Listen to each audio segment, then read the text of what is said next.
Deus seja sempre louvado. Agradeço a Deus mais uma vez por estar diante de todos vós, com alegria no meu coração, sabendo que aquele que confia no Senhor será como os montes de Sião, que não se abala, mas permanece para sempre. Nós vamos ler, irmãos, no livro de Provérbios, com a ajuda de Deus, no capítulo 2 de Provérbios, alguns versículos, onde fala a excelência da sabedoria.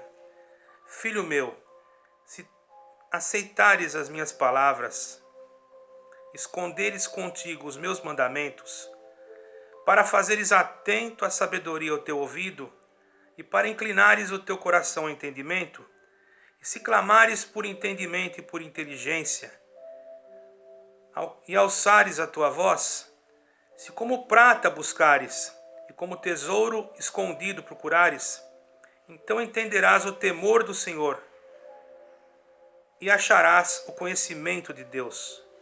Porque o Senhor dá sabedoria da sua boca, porque o Senhor dá a sabedoria da sua boca, e vem o conhecimento e o entendimento. Ele reserva a verdadeira sabedoria para os retos, escudo é para os que caminham na sinceridade. Capítulo 2 de Provérbios até o versículo 7. O Senhor dá a sabedoria e o conhecimento da sua boca e o entendimento. Esse é o versículo 6. E ele reserva a verdadeira sabedoria para os retos, escudo é para os que andam na sinceridade. Vejamos que a sinceridade nos dá um escudo, nos dá uma proteção quando nós confiamos em Deus e colocamos nele toda a nossa certeza que Ele não nos deixará confundidos nem envergonhados diante das diversas situações que muitas das vezes enfrentamos na vida. Lutas, provas, aflições. Seria, vamos dizer, um erro nós falarmos que o Senhor não ouve, o Senhor não escuta, seria um erro. Muitas das vezes nós pensamos que o Senhor não está vendo, nós pensamos que Ele não está escutando, mas Ele sabe tudo, mesmo que as nossas palavras não saiam da nossa boca. Ele sonda os nossos corações, Ele sonda o nosso espírito, e Ele conhece a realidade da nossa vida. Ele conhece a sinceridade da tua vida, Ele sabe como agir e nos fazer agir nos momentos difíceis. Muitas das vezes nós nos desesperamos, nós erramos, porque somos humanos. Se você for olhar para mim, você vai encontrar muitos defeitos. Eu não sou perfeito. Mas uma pergunta, você é perfeito? Aí que está. É muito fácil nós acharmos a imperfeição no próximo. É muito fácil nós vermos o defeito do outro. O mais difícil é nós vermos os nossos defeitos. O crente passa a ser mais crente quando ele consegue enxergar, não digo tudo, mas pelo menos parcialmente os seus defeitos. Porque tem defeitos que nós nem conhecemos que temos e que tem que outros, muitas das vezes, quando são amigos, nos alertarem. Às vezes somos repetitivos, às vezes falamos algumas coisas que não devemos falar. Imagine se Deus fosse levar em conta tudo que nós falamos, que não se agrada o Senhor. Talvez o céu ficaria vazio, porque todo homem tem o seu defeito. Não adianta você dizer que nós somos os melhores, que nós estamos numa posição mais elevada, porque uma pergunta e você faça a sua resposta conforme a sua consciência. Qual é o homem que não erra? Eu posso dizer o nome de um que não erra e nunca errou e nunca errará. Nosso Senhor Jesus Cristo.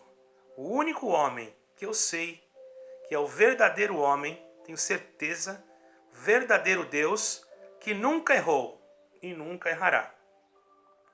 Então aqui nesta palavra, em Provérbios, estava falando da sabedoria de Deus, não da inteligência humana, porque Deus deu ao homem racionalidade. Deus deu ao homem a inteligência racional para ele poder construir, edificar, até na parte científica, tecnológica, nanotecnologia, etc, etc, robótica. Quantas coisas o homem descobriu em poucos tempos. Se nós formos olhar até o século XIX, 18, 19, não, o mundo não evoluiu tanto quanto esses 2 séculos, de 20 a 21, por exemplo. Houve uma evolução dramática, uma evolução assim, uma super revolução científica, onde o homem descobriu vacinas, onde o homem descobriu coisas que viagens espaciais, satélites e etc, que outrora talvez o homem não tinha esse conhecimento. E de repente, irmãos, até há pouco tempo o homem não conseguia descobrir algumas doenças, alguns remédios para combater algumas enfermidades, mas Deus lhe deu inteligência. A sabedoria é algo um pouco diferente. Alguém pode dizer, qual a diferença entre a sabedoria e a inteligência? Parece que não é. Mas espiritualmente a sabedoria, ela significa outra coisa. A sabedoria quer dizer o temor do Senhor. Diz a palavra de Deus, o temor do Senhor é o princípio de toda sabedoria. Agora, quando há temor de Deus e inteligência, as coisas corroboram para o bem. Muitas das vezes homens inventaram máquinas que hoje para nós, irmãos, são maravilhosas no sentido de rapidez. O avião, por exemplo. Nós pegamos um avião e de repente estamos em outro país, isso rápido. Nós usamos o nosso telefone, conseguimos falar com o outro lado do mundo, não é? Até mesmo por um aparelho sem fio. É algo impressionante a ciência que Deus deu e permitiu que se manifestasse para que se cumprisse o que Daniel, o profeta, falou, que a ciência se multiplicaria. Mas existe uma ciência espiritual que muitos não conhecem. Imagine, você sozinho no teu quarto, sem nenhum aparelho tecnológico, dobrar o teu joelho e conseguir falar com o Deus que fez o céu e a terra. Não há uma explicação humana para aqueles que não creem, que são céticos. O homem consegue ultrapassar o limite do universo e tocar no santuário de Deus quando nele há a sinceridade. Bendito é o nome do Senhor, como diz aqui. E e ele reserva, diz aqui no versículo 7, a verdadeira sabedoria, que é o temor do Senhor, para os retos. Escudo é para os que caminham na sinceridade, porque os que confiam no Senhor têm esse escudo, têm essa proteção. Por isso você, meu caríssimo irmão, minha caríssima irmã, adquira do Senhor esta sabedoria, o conhecimento da palavra de Deus, exercitando-se na leitura da palavra de Deus, nas letras sagradas que estão nesse livro. Busque, irmãos, nas Santas Escrituras, o conhecimento de Deus.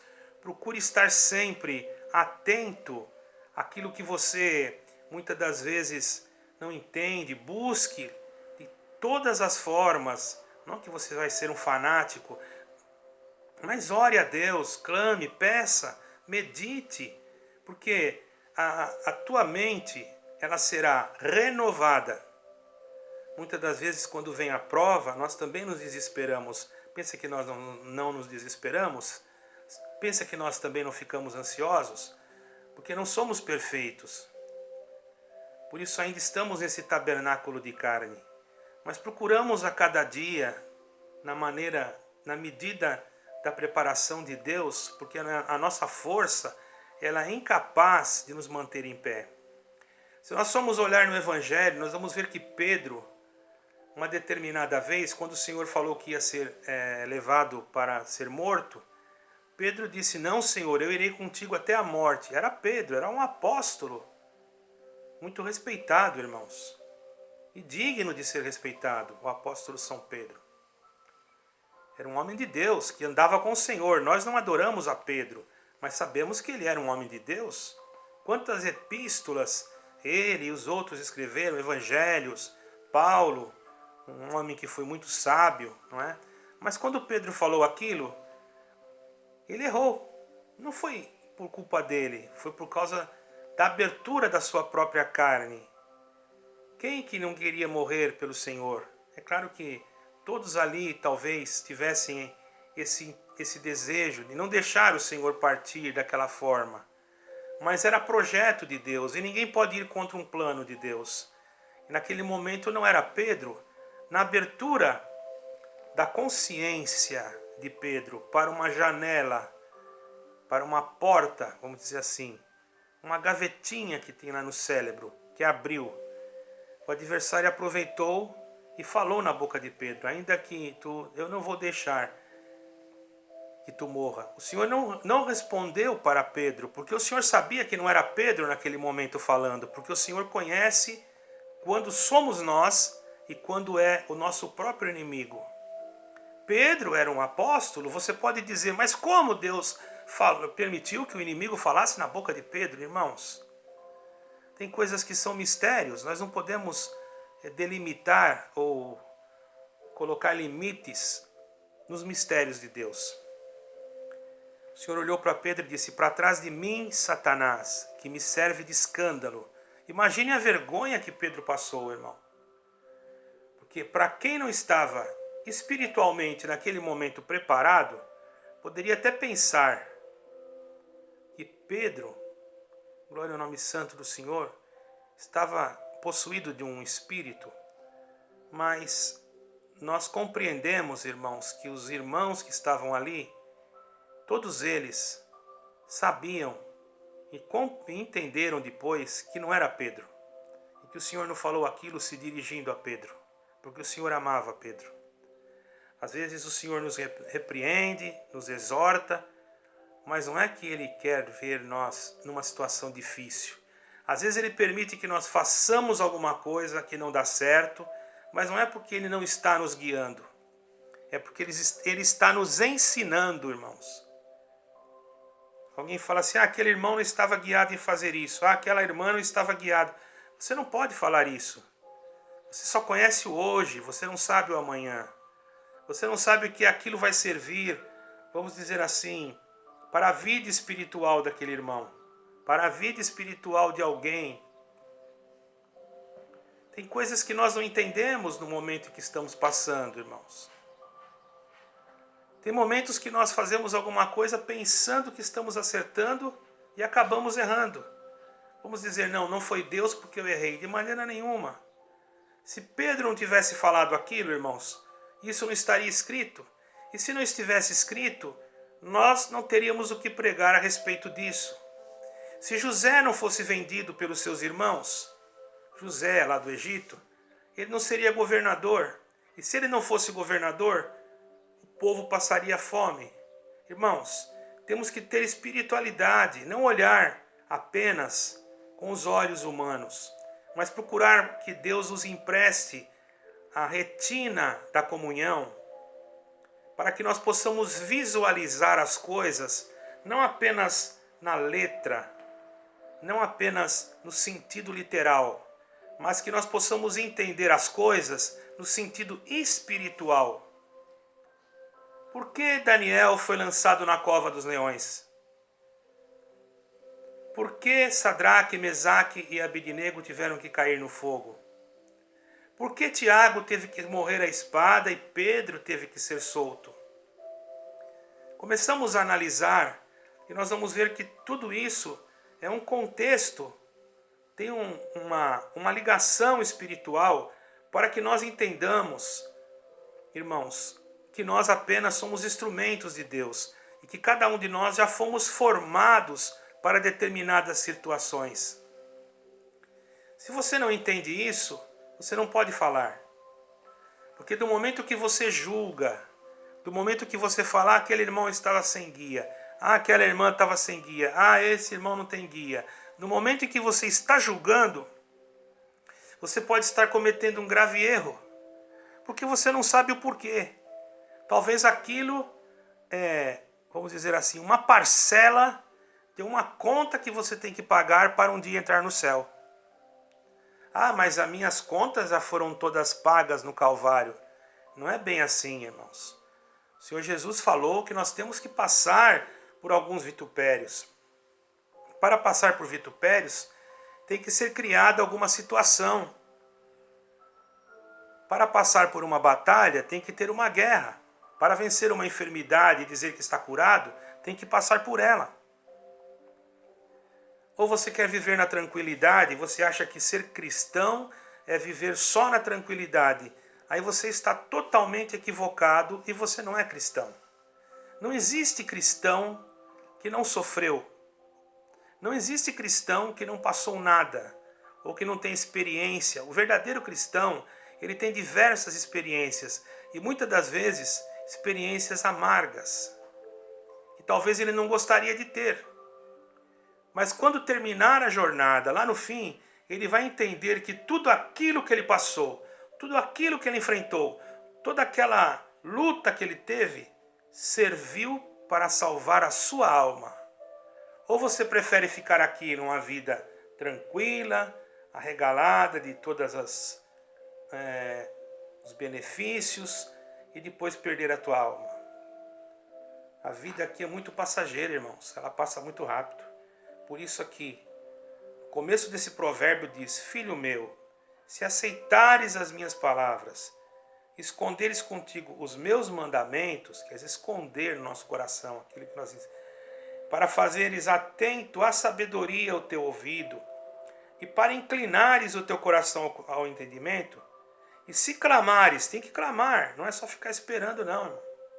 Por entendimento e por inteligência, e alçares a tua voz, se como prata você buscar ela, como um tesouro escondido procurar, então você vai entender o temor do Senhor e achará o conhecimento de Deus. Porque o Senhor dá sabedoria, da sua boca vem o conhecimento e o entendimento. E Ele reserva a verdadeira sabedoria para os retos e escudo para os que caminham na sinceridade.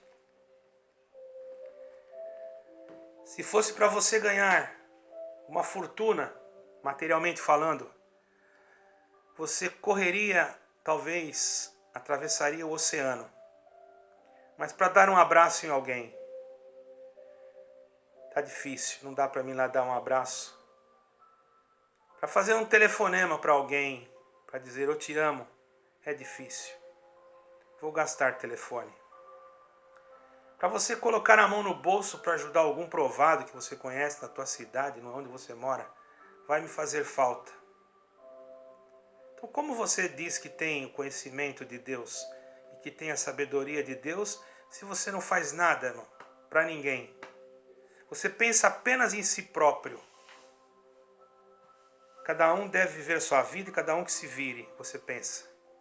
Tudo bem. Quando chegar naquele dia, o Senhor poderá dizer para você: você viveu a sua vida, você disse que cada um que se vire, agora o problema é seu, eu não posso fazer nada. Quando aquele necessitado bateu na tua porta, você disse que não tinha, sendo que você tinha. Quando não é que você vai distribuir as suas coisas, mas você tem 2 joelhos para orar e perguntar a Deus, buscar a sabedoria e o entendimento. Você acha que o que você tem é teu? Hoje você tem, amanhã você pode não ter mais nada. Porque o sopro da vida está na mão de Deus. Meditamos, irmãos. Coloquemos acima de todas as coisas o Senhor, nosso Deus, que por amar o mundo de tal maneira, enviou seu unigênito Filho, para que todo aquele que nele crer não pereça, mas tenha vida eterna. Esta é a verdadeira sabedoria, crer em Jesus Cristo para obter a vida eterna. Deus abençoe a todos. Deus dê a cada um muita saúde, felicidade, paz. E quero dizer que amo vocês. Deus vos abençoe em nome do Senhor Jesus. Amém e amém.